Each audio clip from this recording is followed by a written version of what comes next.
தலைவர் சாமுண்டீஸ்வரி, துணைத் தலைவர் ராசாத்தி வெங்கடேசன். இவங்க 2 பேருமே பார்த்தீங்கன்னா பதவியேற்ற முதல் நாள்லேருந்து பல கோடி ரூபா ஊழல் பண்ணியிருக்காங்க. அதை தட்டி கேட்கும்போது இளைஞர்கள் மீதும் பொதுமக்கள் மீதும் பொய் வழக்குகள் போட்டிருக்காங்க. அதன் மூலமாக நாங்கள் சென்னை உயர்நீதிமன்றத்தில் வழக்கு தொடுத்தோம். அந்த வழக்கு தொடுத்ததின் பேரில் முதற்கட்டமாக 2024 டிசம்பர் மாதம் அவங்களுக்கு செக் பவர் எடுத்தாங்க. செக் பவர் எடுத்த மறுநாளே பார்த்தீங்கன்னா ஊரில் மிகப்பெரிய ஒரு கலவரத்தை ஏற்படுத்தி பொய் வழக்கு போட்டு அதன் பேரில் எங்கள் சமுதாயத்தில், மீனவ சமுதாயத்தில் படிக்கக்கூடிய இளைஞர்கள் மீதும், வேலைக்கு போகக்கூடிய இளைஞர்கள் மீதும், மற்றும் எங்களுடைய பெண்மணிகள் கல்பாக் அணுமின் நிலையத்தில் பணி செய்கிறாங்க, துப்புரவு தொழிலாளர்லேருந்து மற்றபடி சின்ன சின்ன ஒர்க்கு பண்ணுறாங்க, வேலை பண்ணுறாங்க, அவங்க மேலேயும் பொய் வழக்குகள் போட்டு இன்றைக்கி யாருமே எந்த ஒரு வேலைக்கும் எங்கள் மீனவ சமுதாயம் முன்னேறாத வகையில் எங்களை பொய் வழக்கு போட்டு முடக்கி வச்சுருக்காங்க. ஆனால் இருந்தும் நாங்கள் அதை இப்போ விடாமல் உயர்நீதிமன்றத்தையும் மாவட்ட ஆட்சியரை நம்பணும். அதன் பேரில் எங்கள் ஏஐடிசி மீனவர் சங்கத்தின் சார்பிலையும் பல போராட்டங்களை சந்தித்தோம், பல பொய் வழக்குகளை சந்தித்தோம்.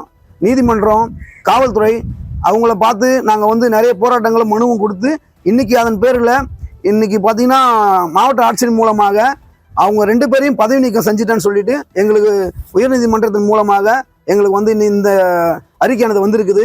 இதன் பேரில் அவங்க மேலே போடக்கூடிய பொய் வழக்குகள் மூலமாக பல கோடி ரூபாய் ஊழல் இருக்குதுன்னு சொல்லிட்டு மாவட்ட ஆட்சியரே தெரிவிச்சிருக்காங்க. அந்த பல கோடி ரூபாய் வசூலித்து எங்களுடைய எடூர் பஞ்சாயத்து வங்கியில் போடணும். அது மட்டும் அல்ல, எங்கள் மேலே போடப்பட்டிருக்க பொய் வழக்குகளை வாபஸ் பெறணும். இதற்கு தமிழ்நாடு அரசாங்கமே முன்னின்று செய்யணும். நாங்கள் மக்களுக்கு தெரியப்படுது வேறு வழி இல்லாமல் இருக்கும்போது எங்களுக்கு சத்தியம் தொலைக்காட்சி சேனல் தான் எங்களுக்கு உறுதுணையாக இருந்து இந்த ஊழல் செய்தியை பார்த்தீங்கன்னா மக்களுக்கு அம்பலப்படுத்தி இருக்கிறது. அதனால் இந்த சத்தியம் டிவிக்கும் நாங்கள் நன்றி தெரிவித்துக் கொள்கிறோம். அது மட்டும் இல்லை, எங்களுக்கு உறுதுணையாக இருந்த மாவட்ட ஆட்சியருக்கும் நன்றி தெரிவித்துக் கொள்கிறோம். எடையூர் ஊராட்சியில் ஊழல் நடந்ததை கண்டறியப்பட்ட மாவட்ட ஆட்சி ஸ்னேகாம்மா கண்டறிந்தது 68 லட்சம். அந்த 68 லட்சத்தை அம்பலப்படுத்திய சத்தியம் டிவி தொலைக்காட்சி முன்னுக்கு வந்தது. இதையடுத்து சில நாட்களாக 1 வார காலத்தில் பிறகு அவங்களுக்கு பதவி நீக்கம் செய்த சர்டிஃபிகேட் எங்கள்கிட்ட வந்தது. இதை தொடர்ந்து ஹைகோர்ட் உத்தரவில் இந்த சர்டிஃபிகேட்டை நாங்கள் வாங்கி வச்சிருக்கிறோம். இந்த சர்டிஃபிகேட்டின் பிரகாரம் அவங்களை அந்த 68 லட்சம் ரூபாயை எங்கள் ஊராட்சி வங்கி கணக்கில் சேர்க்க வேண்டும். அவங்களை சிறைசாலை தள்ளி அவங்களுக்கு தண்டனை கொடுக்க வேண்டும். இந்த நியூஸை சத்தியம் நியூஸ் முன்னுக்கு அம்பலப்படுத்தியது நன்றி செலுத்துகிறோம். இந்த தவறு செய்தவர்களை உடனடியாக தண்டிக்கப்பட வேண்டும். இந்த ஊராட்சி நிதியை அவர்களுக்கு குறைந்தபட்சம் 3.5 கோடி ரூபாய் இதை உடனடியாக எங்கள் ஊராட்சியில் இந்த நிதியை செலுத்த வேண்டும். தவறு செய்தவர்கள் யாராக இருந்தாலும் இதை உடனடியாக மாவட்ட ஆட்சியர் மற்றும் உயர்நீதிமன்றம் ஒன்று சேர்ந்து இவர்களுக்கு உரிய தண்டனை கொடுக்க வேண்டும் என்று இந்த செய்தியின் வாயிலாக தெரிவித்துக் கொள்கிறோம்.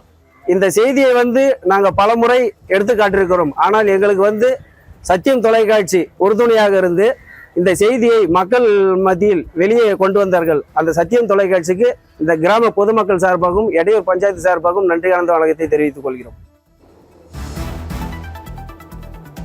கூடுதல் விவரங்களை வழங்குவதற்காக எமது செய்தியாளர் மனோகரன் நம்மோடு இருக்கிறார். மனோகரன், வணக்கம். தொடர்பான விவரங்கள்.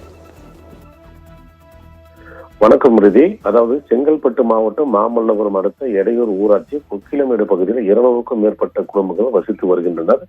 மீனவ கிராமம் என்பதால் இங்கு இருக்கும் பொதுமக்கள் அனைவரும் கடலை நம்பியே வசித்து வருகிறார்கள். இந்த நிலையில் கடந்த 2021ஆம் ஆண்டு நடைபெற்ற ஊரக உள்ளாட்சி தேர்தலில் எடையூர் ஊராட்சி மன்ற தலைவராக சாமுண்டீஸ்வரி மற்றும் துணைத் தலைவராக ராசாத்தி ஆகியோரை தேர்ந்தெடுக்கப்பட்டனர். இந்த நிலையில் தலைவர் மற்றும் துணைத் தலைவர் ஆகிய இருவரும் சேர்ந்து 3 கோடி ரூபாய்க்கு மேல் ஊழல் செய்திருப்பதாக கொக்கிலமேடு மீனவ கிராம மக்கள் புகார் தெரிவித்துள்ளனர். இது குறித்து மாவட்ட நிர்வாகத்திடம் பல்வேறு புகார்கள் அளித்தது மட்டுமில்லாமல் நீதிமன்றத்தில் தலைவர் மற்றும் துணைத் தலைவர் எதிராக வழக்கு தொடுத்திருந்தார்கள். மேலும் பல்வேறு பணிகள் நடைபெறாமல் முறைகேடாக பில் கொடுத்து பணம் ஊழல் செய்திருப்பதாக கிராம மக்கள் ஒரு குற்றச்சாட்டை முன்வைத்தனர். குறிப்பாக 3 இடங்களில் ஊராட்சி பகுதியில் மழைநீர் வடிகால் அமைப்பதாக கூறி 40 லட்சம் ரூபாய் வரை ஊழல் நடந்திருப்பதாகவும் புகார் தெரிவித்திருக்கின்றனர். இந்த 3 வடிகால்களும் பணி துவங்கிய நாள் அன்றே பணிகள் முடிவடைந்ததாகவும் கணக்கு காட்டி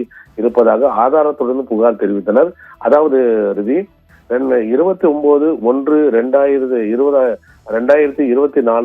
தோன்றிய பணி அதே 29ஆம் தேதி முடிவடைந்ததாகவும் இதற்காக 4127 வேலை ஆட்கள் பணிபுரிந்ததாகவும் கணக்கு காட்டியிருக்கிறது.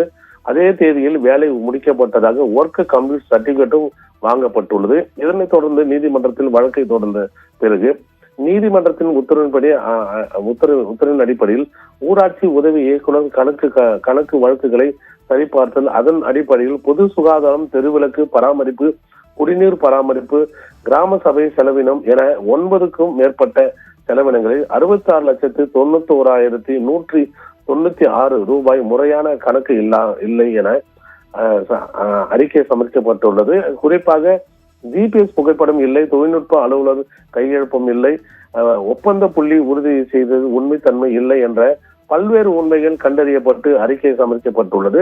இது போக கிராமத்தில் கிராம நிகழ்ச்சி நடந்ததாக, அதாவது கிராம சபை கூட்டம், குடியரசு தின விழா கொண்டாட்டம், சுதந்திர தின கொண்டாட்டம் என கொண்டாட்டங்களுக்கு கடந்த 4 வருடங்களுக்கு 1 கோடி ரூபாய் வரை முறைகேடு நடந்திருப்பதாக கிராம மக்கள் புகார் தெரிவித்தனர்.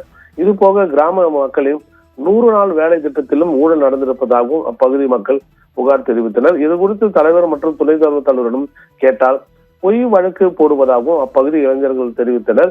இது குறித்து நமது சத்தியம் செய்தி குழு மாவட்ட நிர்வாகம் மற்றும் ஊராட்சி உதவி இயக்குநரிடம் கேட்டு விசாரித்த போது ஊழல் செய்து இருப்பது இது குறித்து விசாரணை மேற்கொண்டு வருவதாகவும் நிச்சயமாக அவர்கள் மீது நடவடிக்கை எடுக்கப்படும் என அப்போது அவர்கள் தெரிவித்தனர். இது குறித்து கிராம மக்கள் கூறுகையில், நல்லது செய்வார்கள் என தலைவர் மற்றும் துணைத் தலைவரை வெற்றி பெற வைத்தோம். ஆனால் பல்வேறு முறைகேடுகளை செய்திருக்கின்றது. 3 கோடி ரூபாய் வரை மேல் முறைகேடு செய்யப்பட்டு இருக்கிறது. இது போக கிராம சபை கூட்டம் மற்றும் குடியரசு தின விழா சாக்லேட் மற்றும் மிக்சர் கொடுப்பதற்கு 1 கோடி ரூபாய் கணக்கு காட்டி இருக்கிறார்கள். அதாவது போடாத வடிகால்வாயை போட்டதாக கூறி பல லட்சம் ரூபாய் முறைகேடு செய்துள்ளனர். இவர்கள் மீது உடனடியே நடவடிக்கை எடுக்க வேண்டும் என, அவர்கள் பதவி நீக்க செய்ய வேண்டும் என அவர்கள் அப்போது தெரிவித்தனர். இதனை நமது சத்தியம் செய்தி மூலமாக அப்போதே மிகவும் விரிவான சிறப்பு தொகுப்பு செய்தி ஒளிபரப்பு செய்யப்பட்டது. அதனைத் தொடர்ந்து கிராம மக்கள் நடத்திய தொடர் போராட்டங்களையும் நமது சத்தியம் செய்தி மூலமாக ஒளிபரப்பு செய்து கிராம மக்களுக்கு உறுதுணையாக இருந்து வந்த நிலையில் தற்போது ஊராட்சி மன்ற தலைவர், துணைத் தலைவர் பதவியை பறிக்கப்பட்டது. இதனைத் தொடர்ந்து ஊழலுக்கு துணை போகும் நபர்கள் மீது ஏதோ புகார் தெரிவிப்பது வழக்கு தொடுவார்கள். ஆனால் அதன் பின்னால் அப்படியே விடாமல் ஒரு மீனவ கிராம மக்கள் ஒன்று சேர்ந்து ஊழலுக்கு எதிராக கடைசி வரை போராடி நீதிமன்றத்தின் மூலம் வெற்றி கண்டிருக்கிறார்கள். இதற்கு உறுதுணையாக நமது சத்தியம் செய்தி தொலைக்காட்சி இருந்து வருகிறது. மேலும் ஊழல் செய்த பணத்தை திரும்ப ஊராட்சிக்கு பெறும் வரை இவர்கள் போராட்டமானது தொடரும் என தெரிவிக்கின்றனர். இது போன்ற மக்களால் தேர்ந்தெடுக்கப்பட்ட ஒவ்வொருவரும் ஊழலுக்கு துணை நிற்கும் அரசியல்வாதிகளும் இருந்தாலும் சரி, அரசு அதிகாரிகளும் தங்கள் தவறுகளை திருத்திக் கொள்ள வேண்டும். அப்படி இல்லை என்றால் கொக்கிலமேடு கிராம மக்களின் ஒற்றுமை போராட்டம் ஒரு எடுத்துக்காட்டாக அமையும் என பொதுமக்களும் சமூக ஆர்வலர்களும் கூறுகின்றனர்.